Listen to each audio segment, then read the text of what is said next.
Rapidement, je m'appelle Anthony Chambaud, je suis infopreneur et artiste peintre. Donc désolé, je ne vais pas vous parler de peinture, je ne pense pas que ce soit l'endroit approprié. Je vais vous parler rapidement d'où je viens pour comprendre où j'en suis aujourd'hui. En 2008, j'ai co-créé la société de création de sites internet W3B, dans laquelle on faisait de la création de sites internet, du web marketing, SEO, SIA, stratégie digitale, etc. Je ne peux pas faire les deux là. En 2010-2013, j'ai commencé à me passionner pour la peinture. Je suis devenu artiste peintre, je fais de la peinture abstraite. Je sais que ça ne plaît pas à tout le monde. Et en 2013, je suis devenu professionnel. J'ai commencé à vendre mes tableaux sur Internet, sur mon site de vente en ligne. Je me suis dit, autant utiliser mes compétences que j'avais en agence pour moi-même. Donc un petit PrestaShop, du référencement naturel. J'ai essayé d'utiliser un maximum de leviers. J'ai vendu plusieurs centaines de tableaux, mais pas assez pour pouvoir en vivre. Et ça crée une frustration chez moi parce que je me dis, c'est quand même dommage, je suis passionné. Et je ne peux pas vivre de ça, il ne me manque pas grand-chose. Donc fin 2016, j'ai rencontré une artiste qui m'a qui vendait aussi ses créations sur Internet et qui m'a dit bah voilà, je suis infopreneur. Donc je me suis dit c'est quoi ça l'infopreneuriat? Donc je commence à regarder ce qu'elle fait. Elle proposait des formations, du contenu, etc. Et donc j'ai découvert un monde totalement inconnu pour moi, malgré que je pouvais faire du web marketing depuis plus de 10 ans. J'ai découvert un univers composé de plein d'infopreneurs comme Jean Rivière, Anthony Nevo, Stan Leloup, Sébastien Knight et aussi surtout Olivier Roland. C'est celui qui m'a mis littéralement une grosse claque. Olivier Roland, donc c'est un infopreneur, je vous en parlerai après. Donc l'infopreneuriat, qu'est-ce que c'est? Qui connaît l'infopreneuriat, ce métier-là dans la salle? Ok. Comme vous pouvez le voir, pas beaucoup de monde. Ok, merci. C'est encore un métier qui est assez nouveau en France, très démocratisé aux États-Unis, dans les pays anglo-saxons depuis longtemps. Et pourtant, c'est plein d'opportunités aujourd'hui en France. Et tout le monde peut devenir infopreneur. Il suffit d'être passionné par quelque chose et d'avoir quelque chose à dire sur cette passion. Le concept, c'est de vendre des produits d'information. Des vidéos, des podcasts, des e-books, webinaires, etc. Des produits dématérialisés. C'est aussi le concept même de l'infopreneuriat. Le but, c'est d'apporter de la valeur au contenu. Vous devez apporter une solution globale à un problème très spécifique. On verra ensuite comment. Les qualités de l'infopreneur, elles sont indispensables. L'empathie. Vous devez absolument vous mettre à la place de votre audience et comprendre quels sont leurs besoins et surtout quelles sont leurs douleurs. Quelles sont leurs frustrations, pourquoi aujourd'hui ils n'arrivent pas à faire telle et telle chose. Vous mettre à leur place et leur dire « moi je connais, moi j'ai eu ce problème et je te propose aujourd'hui des solutions ». Le deuxième, c'est le plus négligé, c'est pourtant le plus important à mes yeux, c'est la générosité. Un infopreneur qui n'est pas généreux, il y en a plein. Vous voyez souvent sur Facebook des publicités pour un super e-book, une super méthode pour perdre 50 kilos, pour devenir... voilà, enfin, vous avez plein de choses. Et vous dites, je ne le connais pas, pourquoi j'achèterais sa formation? Et pourtant, plein d'infopreneurs font cette erreur-là. Dans mon cas, 95% de mon contenu est gratuit. 95%. Certains me diraient que c'est du suicide. Et pourtant, ça me permet de bien vivre. Et les 5% qui restent me permettent de faire plein de choses. Je vous montrerai qu'il ne faut surtout pas avoir peur, en tout cas, de vendre son contenu. La troisième qualité, il faut être absolument passionné. Si vous n'êtes pas passionné, il y a un moment où vous allez baisser les bras, vous ne vous remettrez pas assez en question, vous resterez dans votre zone de confort, et ça, c'est un gros problème quand on est infopreneur. Quand devenir infopreneur, choisir une thématique qui vous passionne, développer une liste de prospects très ciblée, ça, c'est le plus important. Vous devez avoir au centre de votre écosystème une base mail bien remplie avec une audience extrêmement ciblée. La troisième chose, vous devez utiliser un support, blog, chaîne YouTube, pour promouvoir votre contenu et bien sûr utiliser le web marketing pour montrer ce que vous avez pu faire, pour amener de l'audience sur vos sources. Là, je vous montre rapidement mon système, je l'ai simplifié au maximum. Là, je vous donne vraiment tout, c'est comment aujourd'hui j'arrive à automatiser tout un process pour vendre mes formations. C'est assez classique, c'est assez similaire à tous les concepts d'infopreneuriat, tous les systèmes de vente de formation que vous pouvez voir. Le premier, c'est l'acquisition de trafic, on verra tout à l'heure comment je fais. Et ce, très simplement. Mon contenu, soit un blog, soit un article WordPress, soit une vidéo sur YouTube. Dans chacun de mes contenus, je vais mettre un appel à l'action. Appel à l'action absolument indispensable qui va amener vers ce qu'on appelle une ressource épique. Qu'est-ce que la ressource épique? C'est tout simplement un contenu que vous n'allez pas mettre ailleurs, que vous n'allez pas donner gratuitement, enfin si, que vous allez donner gratuitement, mais qui ne sera pas disponible publiquement. Il va falloir que l'utilisateur vous donne son mail pour recevoir cette ressource épique. Ça va permettre, d'un, de segmenter votre audience, et de deux, de faire grossir votre liste email très très efficacement. Une fois que la personne rentre dans ma liste email, il se passe deux choses. Moi, je vais lui envoyer chaque semaine un article. Dès que je crée un article chaque semaine, c'est la seule chose que je fais, c'est créer un article de blog et une vidéo par semaine. J'envoie ça à tout le monde. Et aussi, deuxième l'effet qui se coule, c'est que quand la personne rentre dans ma liste email, il va voir, je vais utiliser le mail automation. Le mail automation, c'est quelque chose d'extrêmement puissant que vous devez utiliser aujourd'hui. Qui connaît le concept de l'email automation? À peu près tout le monde. Aujourd'hui, donc je déclenche une séquence. Quand l'utilisateur rentre dans ma liste, il va recevoir automatiquement mon e-book. J+1, il va recevoir du contenu pertinent sur comment apprendre la peinture acrylique. J+2, J+3. Et de temps en temps, donc, soit j'envoie du contenu, soit il va recevoir des formations payantes, qui est soit mon livre Se lancer dans la peinture abstraite, qui est là un livre qui répond à un besoin qui est très récurrent pour ma cible, c'est un livre qui fait 120 pages, ou des formations vidéo, que je sors tous les 6 mois. Donc je les cale dans ma séquence, et puis J+30, J+45, M+2, ils reçoivent mes formations. Automatiquement, ils vont être redirigés sur des pages de vente, et sur ces pages de vente, donc, je redistribue mes produits grâce à Sendall, qui me permet d'héberger mes produits et de gérer tout l'aspect comptable. Et il est plugué avec PayPal et Stripe. Donc tout est automatique grâce à ce système-là. Quelques chiffres. Pour vous montrer que les leviers d'acquisition que j'ai utilisés, que j'utilise tout seul, qui sont très simples, qui sont au nombre de 2, me permettent d'avoir ces chiffres-là en l'espace de 2 ans. Par exemple, c'est plus de 25 000 abonnés sur YouTube, sur ma chaîne YouTube, une chaîne qui ne parle que de peinture acrylique, donc c'est quand même assez ciblé et l'audience n'est pas forcément très large. 80 abonnés par jour, plus de 2 millions de vues. Sur mon blog, c'est 700 000 pages vues. Et ma liste email, donc plus de 50 inscrits jour et 12 000 inscrits extrêmement qualifiés. Des gens, enfin, un public qui veut apprendre la peinture, qui est débutant et qui veut apprendre la peinture acrylique. Les leviers d'acquisition. Vous avez ici tout ce que je vous recommande de ne surtout pas faire. Si j'ai bien pris quelque chose en 10 ans d'agence et avec mes précédents sites internet, c'est que il y a souvent cette erreur qui est récurrente, on a envie d'être partout à la fois quand on se lance. On va être sur YouTube, on va être sur Facebook, on veut faire de la publicité, on veut faire du Google Ads, etc. etc. Et en fait, c'est une erreur d'être partout. Chaque levier a besoin d'une stratégie à part entière. C'est mon point de vue. C'est mon point de vue. Ça n'engage que moi. Mais chaque levier doit avoir une stratégie à part entière. Donc si vous commencez à développer un même message et à le balancer avec Hootsuite ou je ne sais quel outil sur tous vos leviers, vous avez dû l'expérimenter, c'est pas efficace. C'est pas efficace, au bout d'un moment, vous allez baisser les bras et vous allez laisser tomber vos leviers. Donc moi, dans mon cas, qu'est-ce que je fais? J'utilise le référencement naturel, qu'on connaît tous, du SEO et du référencement naturel sur YouTube. J'utilise un peu Instagram plus à titre expérimental, sachant que je suis artiste peintre et que je peux communiquer sur du visuel. Ça me permet d'essayer des petites choses. Le référencement naturel, en fait, c'est un des leviers les plus adaptés pour le contenu. Comme vous le savez, vous allez faire du contenu et mécaniquement, avec de la longue traîne haute, vous allez arriver à avoir une présence.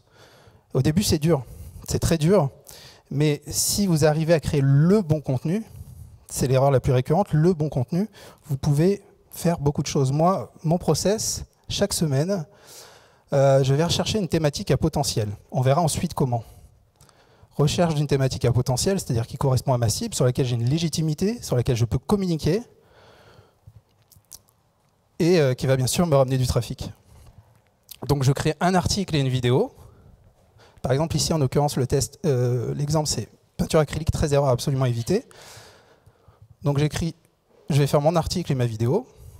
Alors, je ne fais surtout pas une retranscription de ma vidéo. Ça, c'est une erreur assez récurrente. Vous allez avoir 2 audiences très différentes sur votre blog et sur votre chaîne YouTube. Donc il est important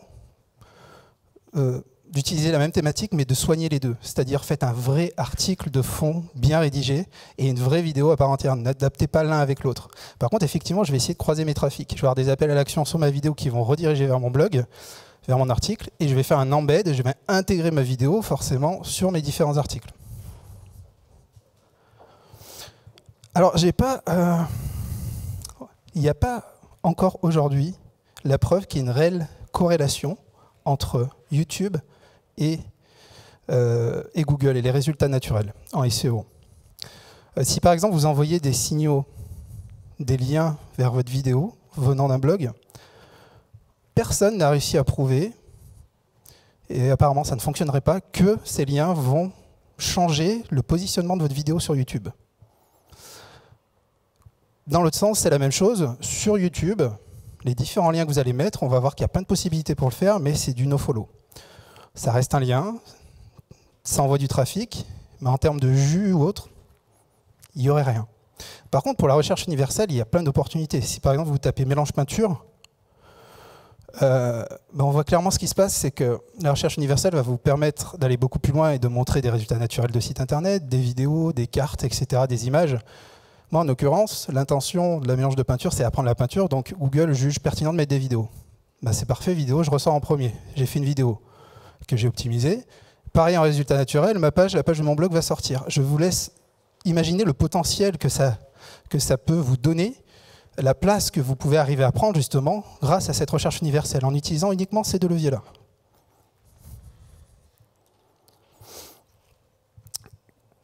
Ça, c'est ce qui m'a convaincu de me lancer. 95% des créateurs de contenu abandonnent dans les 6 mois. J'avais lancé pas mal de projets que j'ai abandonnés en cours et je me suis rendu compte que c'était toujours compliqué et généralement on abandonne parce que ça marche pas. Et quand j'ai vu ça, je me suis dit, en fait, j'ai peut-être pas attendu assez longtemps sur mes projets. Et je me suis, en fait, tout simplement dit, je vais faire partie des 5%. Je vais faire partie des 5% qui réussissent. J'en suis sûr qu'il y a une possibilité. Je vois plutôt ça, justement, comme une opportunité. Et ce concept, on peut l'appliquer, on peut le voir clairement avec la traversée du désert. C'est né avec l'avènement des startups. C'est un concept qui montre qu'au début, on est très enthousiaste, on veut créer des vidéos, on veut créer du contenu, on se dit, je vais faire mieux que lui. Si lui, il arrive à faire 100 000 vues, je vais faire une vidéo bien plus qualitative, bien plus longue, et mécaniquement, je vais ranker sur cette vidéo. Bah non, ça ne fonctionne pas comme ça. C'est bien plus complexe. C'est un tout qu'il faut analyser, il ne faut pas regarder que le résultat. Donc au début, beaucoup d'enthousiasme, on se lance, on envoie plein de vidéos, j'en fais 10, j'en fais 15, je balance tout sur YouTube. Et puis on est confronté aux effets du réel, et là, il ne se passe rien. Il ne se passe rien, traversée du désert. Donc vous créez du contenu, énormément d'énergie pour très peu de résultats. Et ce concept-là, il est super important. La moyenne de la traversée du désert pour les créateurs de contenu, ça serait 6 mois. Et vous savez quoi? J'ai pu vraiment le corréler avec mon activité. Et ça m'a vraiment surpris, au mois près. Si vous regardez l'évolution de mon blog, donc référencement totalement naturel, pas de backlink, rien, une démarche organique, on voit que les 6 premiers mois, c'est très dur. Et pourtant, j'en voyais beaucoup plus qu'aujourd'hui. C'était plusieurs articles par semaine. J'ai essayé de faire la qualité, j'ai essayé de trouver plein de solutions, ça ne prenait pas. Mais je savais que c'était la traversée du désert, donc je me suis dit, je continue, je m'acharne, ça va fonctionner. YouTube, pareil, et c'est encore plus flagrant, on voit qu'au bout de 6 mois, ça décolle. Pourtant, aujourd'hui, autant être honnête, j'envoie moins d'énergie sur mon contenu qu'à l'époque. Donc c'était début 2017, et voilà, il m'a fallu 6 mois pour commencer à me lancer. Alors Olivier Rouland, qui parlait de cette traversée du désert, parle beaucoup de cette théorie, qui est le triangle de la réussite pour vos contenus. Pour un blog ou une chaîne YouTube, il est impératif de maîtriser ces 3 piliers. Si vous ne les maîtrisez pas, ça ne fonctionnera pas. Le premier, vous le connaissez tous, c'est le trafic. Le trafic, on en veut tous, on va aller en chercher de partout, voilà. Le deuxième, c'est l'autorité. Il est extrêmement important, quand on est infopreneur, quand on crée du contenu, d'avoir une position d'expert. La position d'expert, c'est plus compliqué quand on se lance. Moi, je me suis dit, moi, j'ai pas fait les beaux-arts, ça fait quelques années que je barbouille, je fais des tableaux. En quoi j'aurais la légitimité de... Comment je pourrais arriver à donner des cours et être légitime? C'est totalement absurde. Et en fait, Olivier Roland vous explique qu'on est toujours l'expert d'un autre. On est toujours l'expert d'un autre. Moi qui ai commencé peut-être il y a 5 ans la peinture, je suis l'expert de celui qui se lance aujourd'hui. Si je fais attention à ce que je dis, si je ne dis pas de bêtises, bah j'aurai toujours une position d'expert, il n'y a aucun problème. Quand j'ai compris ça et que j'arrivais à dédramatiser... que j'ai enlevé cette peur irrationnelle, je me suis lancé. Après, vous avez la relation confiance, c'est aussi extrêmement important. Vous devez être près de votre audience, vous devez échanger. la source, ce qui est absolument indispensable, je trouve aujourd'hui, c'est de faire justement une chaîne YouTube. Parce que vous allez créer un rendez-vous, vous allez montrer votre visage, vous allez être dans l'intimité, dans le vrai, et les gens adorent ça. Donc cet aspect de relation-confiance, si, une fois de plus, Olivier Roland, je le cite, vous donne un exemple, c'est que si vous allez dans une boulangerie et que vous tombez sur un boulanger qui est débraillé, qui est plein de farine, qui vous dit pas bonjour, qui vous jette limite la baguette au visage, et à contrario, vous allez dans une boulangerie, quelqu'un bien habillé qui vous dit bonjour, comment ça va, je vous présente mes produits, votre journée s'est bien passée, etc. Et ben voilà, tout de suite vous avez créé de la relation et de la confiance. Là, c'est pareil. Aujourd'hui, Internet est plein d'opportunités. Vous pouvez le faire facilement. Comme je vous ai montré, le centre de l'écosystème, c'est le mail. Avec le mail, ben, vous répondez aux mails. Sur YouTube, vous répondez aux commentaires. Et sur votre blog, pareil. Et ça crée vraiment la relation et la confiance. Et c'est absolument indispensable. Alors, maintenant, comment je fais? La recherche d'idées. L'erreur la plus récurrente quand on est infopreneur ou créateur de contenu, c'est qu'on se dit « Ok, moi je suis artiste peintre, donc je sais ce que veulent les gens. Mélange de peinture, etc. Ils veulent voir telle chose. » Et en fait, c'est une erreur... on est assez égocentré au début. On se dit « Les gens viennent me voir, ils veulent des solutions. » Et du coup, bah voilà, naturellement, on se dit bah, « Je vais faire ça, ça, ça, ça. » Et là, c'est le meilleur moyen de se tirer une balle dans le pied parce que vous ne savez pas tout. Vous ne savez pas tout. Aujourd'hui, il existe des solutions superbe pour justement arriver à trouver des idées. On est en 2019, sur Internet, vous avez des centaines de solutions pour voir où est le besoin. Ce que je vous recommande le plus, c'est de sonder votre audience. Dans mon système, comme je vous l'ai dit, j'utilise le mail automation. J+1, j'envoie un mail, J+2, J+3. J+6, j'envoie à tout le monde un petit formulaire en leur demandant quelle est leur plus grande frustration, comment je peux arriver à les aider. S'ils voulaient une vidéo, rien que pour eux, quelle serait-elle? C'est ce genre de questions que je pose grâce à un Google Form, hein, tout simplement, c'est tout automatisé. Ils vont répondre à toutes ces questions et j'en profite pour récupérer des données sociodémographiques, c'est-à-dire l'âge, la profession, etc., etc. Alors pourquoi? Parce que ça me permet ensuite de dresser un avatar. Alors l'avatar, c'est équivalent du personae en marketing. Ça me permet d'avoir un profil type. Et c'est extrêmement important parce qu'après, vous allez adapter votre communication grâce à cet avatar. Je referme la parenthèse. Donc, je récupère toutes ces informations. Et moi, qu'est-ce qui se passe?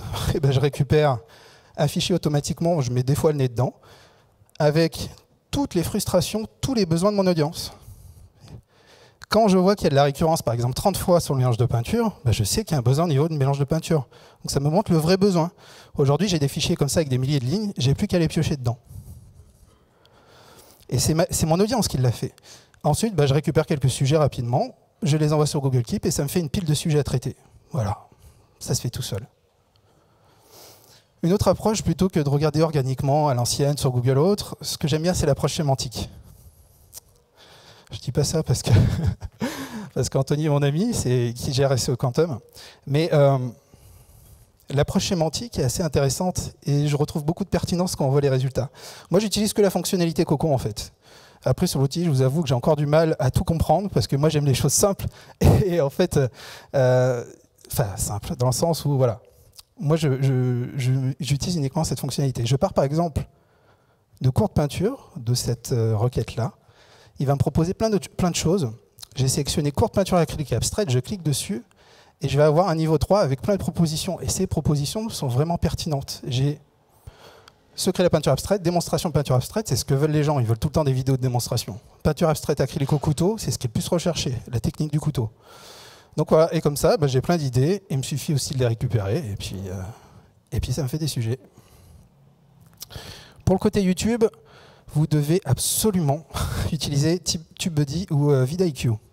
Je ne sais pas si vous connaissez, mais quand on crée du contenu, c'est un assistant indispensable. Il va vraiment vous aider, par exemple, à trouver des idées de mots-clés, à mesurer l'intérêt, la faisabilité, comme on le fait pour le SEO depuis des années. Lui, il le fait automatiquement, je vous montrerai ça tout à l'heure.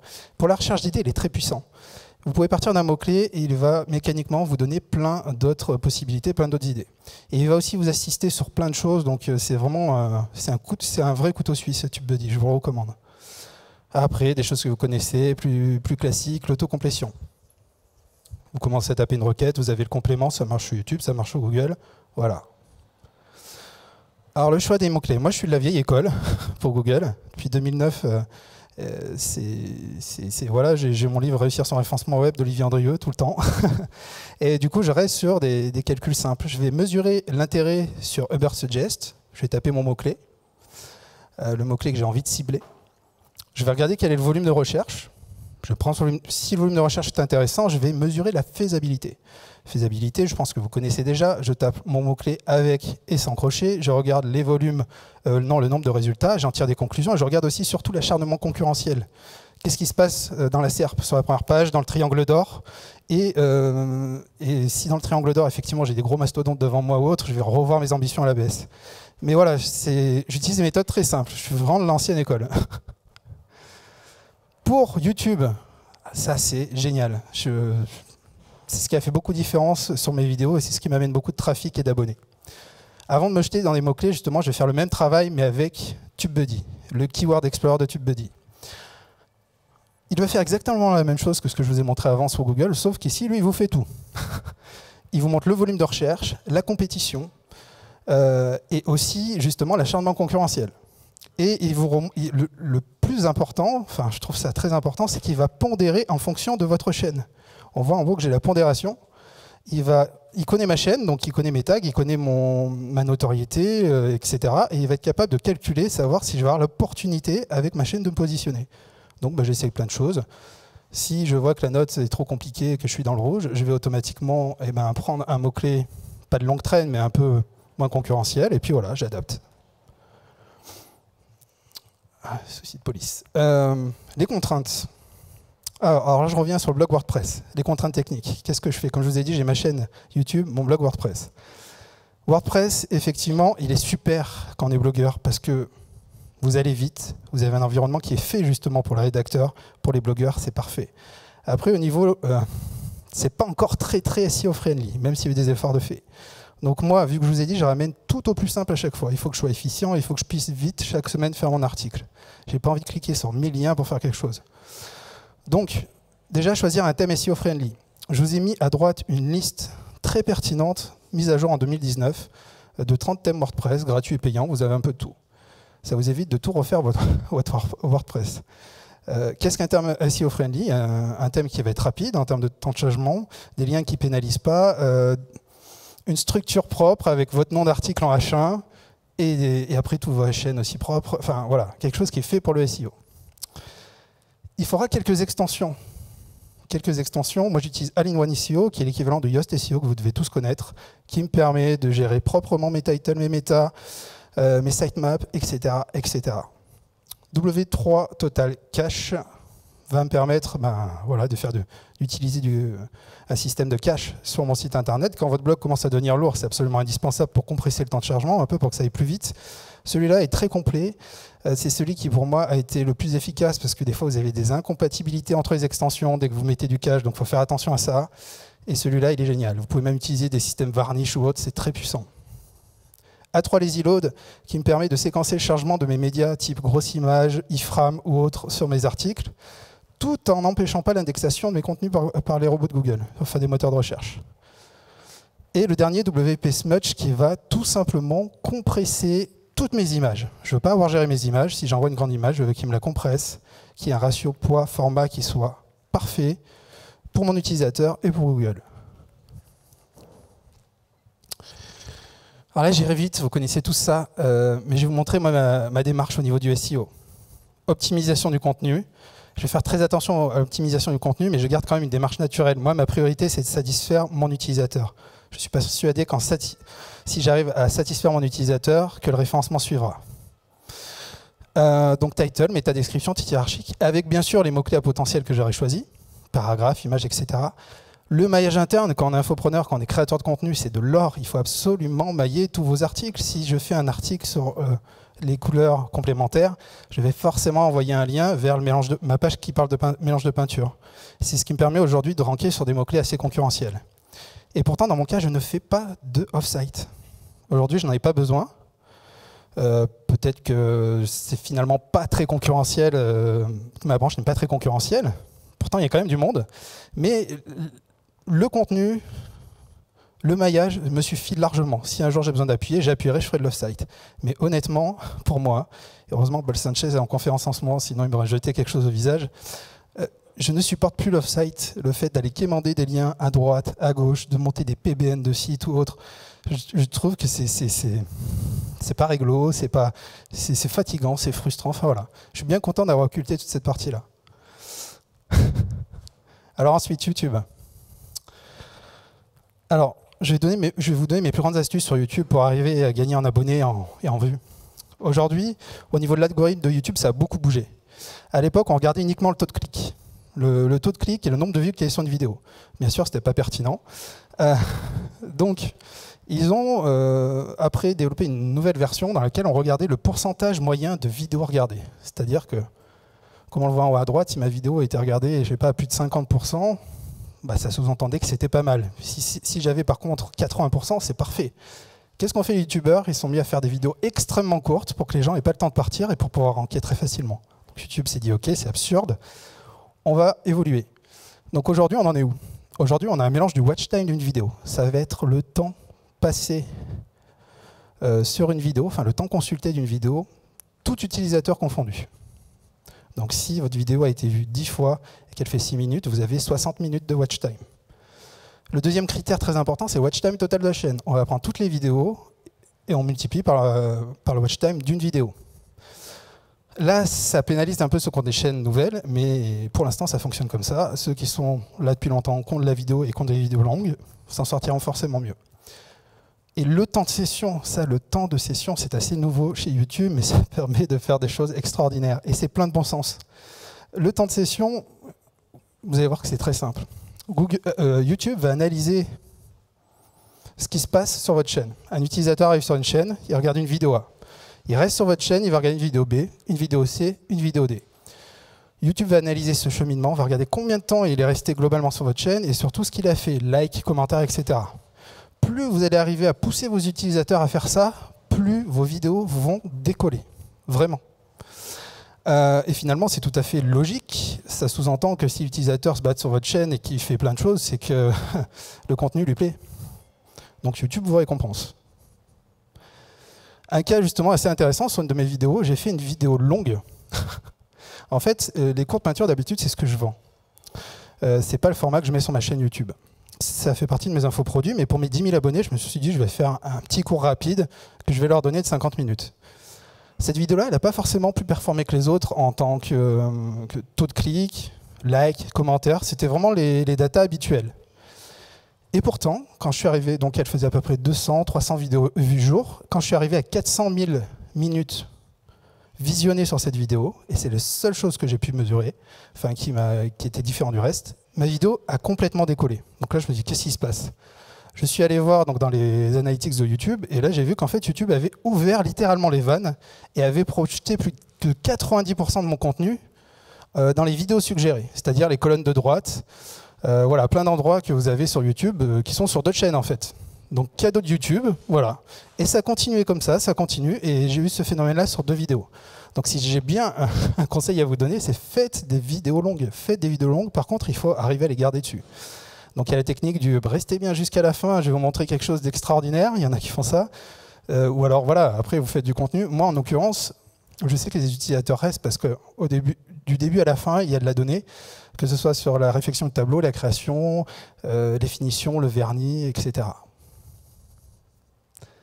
Les 7 premiers jours, il y a beaucoup de discussions aussi autour de tout ça. Et des tests très concluants.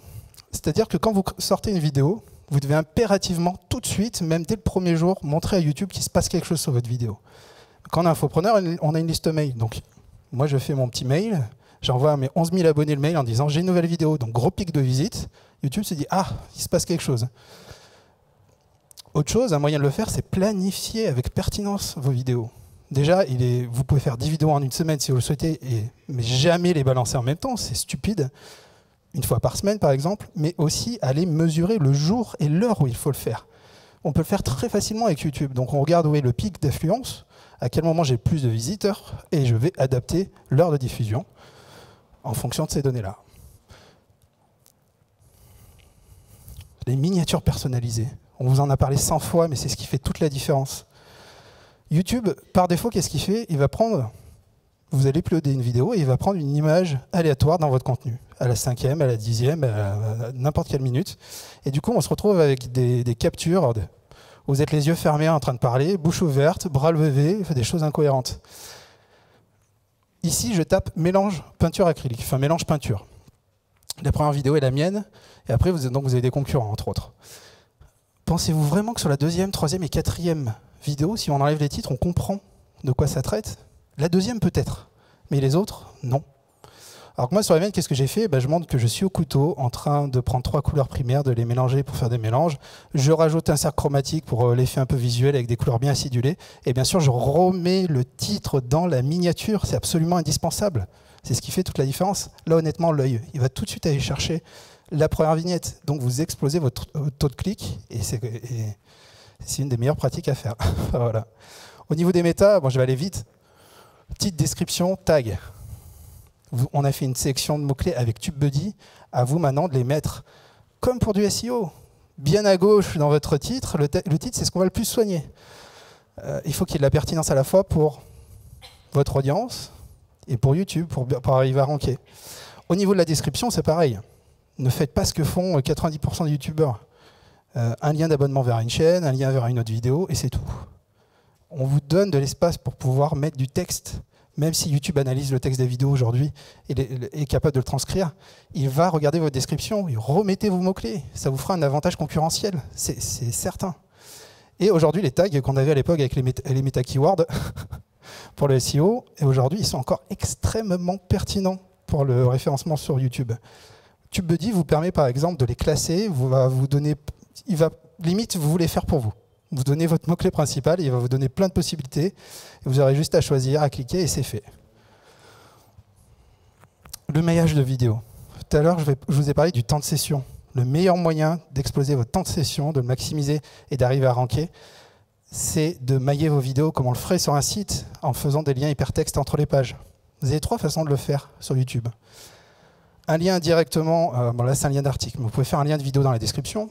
Vous pouvez faire un lien vers une vidéo avec la fonctionnalité écran de fin que propose YouTube, ou un lien en fiche. Le lien en fiche est très pertinent parce qu'il va être séquencé, il va être déclenché en fonction, temporairement. Si par exemple je veux c'est pas le terme, mais si je veux le lancer au bout de la 4e minute, c'est moi qui vais programmer automatiquement. Du coup, ça fonctionne très bien. Et ça permet de forcer l'utilisateur d'aller voir vos autres vidéos, temps de session qui augmente, jackpot. Et pour maximiser le nombre d'abonnements, parce que finalement c'est important d'avoir des abonnés, appel à l'action verbale. Vous connaissez tous, mais beaucoup le font mal. C'est-à-dire, ils attendent la fin de la vidéo et puis, s'il vous plaît, abonnez-vous à ma vidéo. Ça n'a aucun intérêt. Il faut mettre un pourquoi sur cette action. Sinon, l'utilisateur, il s'en fout. Il n'est pas là pour vous, il cherche du contenu. Dites-lui, si vous voulez d'autres conseils, par exemple sur la peinture acrylique, sur la pratique de la peinture acrylique, abonnez-vous pour recevoir chaque semaine une vidéo. J'ai fait un peu long, mais c'est dans l'idée. Vous mettez un pourquoi sur l'action. Bouton watermark, c'est ce qu'on va retrouver en bas de votre vidéo, en bas à droite, qui est aussi un lien que vous pouvez utiliser, qui est extrêmement pertinent. C'est la petite image qu'on a. Beaucoup font l'erreur de mettre une image de leur tête ou autre. Refaites un bouton s'abonner, un petit bouton s'abonner, vous le mettez en bas à droite. Le jour où je l'ai fait, j'ai gagné le double d'abonnés. Et vous pouvez mettre un lien en description. J'étais sceptique, mais ça marche bien. Certains vont dans la description pour s'abonner. Donc, malgré qu'il y ait plein d'autres appels à l'action bien plus évidents, bien plus pertinent, les gens cliquent en description. Vous devez maximiser les endroits pour pouvoir diffuser, pour pouvoir créer l'abonnement. Donc aujourd'hui, voilà, j'ai fini. Avant de vous parler de ces livres, moi ce que je tiens à vous dire, c'est que moi, ça a transformé ma vie. En 2 ans, j'ai commencé en début 2017. Aujourd'hui, je vis bien de cette activité-là. J'ai des retours par mail ou par commentaire tous les jours de dizaines, voire centaines de gens qui me remercient de ce que je fais. Je les ai aidés, etc. etc. Donc l'infopreneuriat, c'est juste quelque chose que je vous recommande. Si aujourd'hui, vous avez envie de vous lancer, que vous avez juste une petite idée, une petite passion, moi, c'est parti de rien. Lancez-vous. Faites un petit blog, faites une chaîne YouTube, vous avez juste à créer du contenu. Je fais 0 pub. Je ne paye aucune agence pour faire des choses. Je fais les choses naturellement. Et ça fonctionne bien. Ça fonctionne bien. Et vous allez voir que le fait de... Vous allez monter en compétences. Moi, ça me permet pour mon activité principale d'artiste peintre de monter chaque semaine en compétences, parce que je vais me renseigner sur des sujets et je vais apprendre plein de choses. Et après, j'en fais profiter ma communauté. Donc voilà, c'est vraiment, je vous invite à y aller si vous sentez que vous avez des choses à dire. 3 livres que je vous recommande: Réussir son référencement web de Olivier Andrieux, parce que c'est mon livre de chevet depuis que j'ai commencé le référencement. La semaine de 4 heures de Tim Ferriss, c'est la Bible des infopreneurs. Titre aguicheur, mais honnêtement, il est exceptionnel.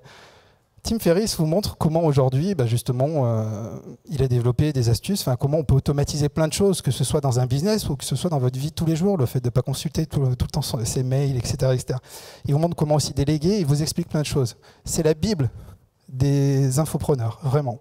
Et ensuite, alors là, c'est plus personnel, mais j'adore ce livre. Tout le monde n'a pas eu la chance de rater ses études, d'Olivier Roland. Comme vous l'avez compris, je l'aime bien. Première partie dans laquelle il remet en question l'éducation, le concept de l'éducation actuelle.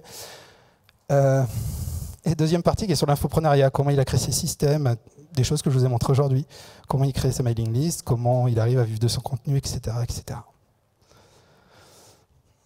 Et dernière chose, j'en profite pour vous parler de mon nouveau projet qui s'appelle le LabTube, dans lequel je donne, comme je vous l'ai dit aujourd'hui, plein de conseils chaque semaine sur comment performer sur YouTube.